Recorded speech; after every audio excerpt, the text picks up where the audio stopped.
Good morning mga mare. Magluluto po tayo. Binamanong ko po ang aking non-stick pan. Wala pa yung kanyang terno, yung kanyang pang non-stick na sandok nasa nandun pa sa TikTok. Ito po tayo nitong ating pork chop po, ang ating ulam, tsaka ilang pirasong manok. Lagyan natin ng breading mix. Tapos meron tayong talong. Kasi meron na tayong bagoong. Tayo po natin aking kakatuwa. Ang ganda po. Aking kawali. Saan natin ating kalan. Ito yung aking po. Tagal ko na pong gusto ng non-stick pan. Nakakatuwa kasi umaano-ano lang siya. Is non-stick po siya.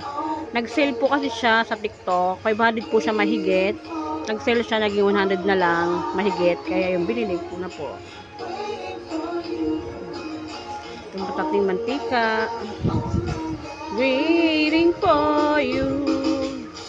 Whether so you, whether you are alone and smoke around.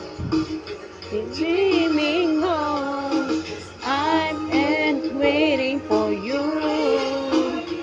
All my life, wanna somebody could make me feel the way I feel today. You, baby,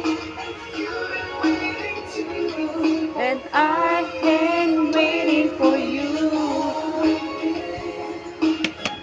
Meron na po siyang timpla. Nilagyan ko na ng ginisa mix at paminta. Ito na po ang kanyang wedding mix. Crispy fried po ito na maanghang. At nilagyan ko siya ng cornstarch para malutong po siya.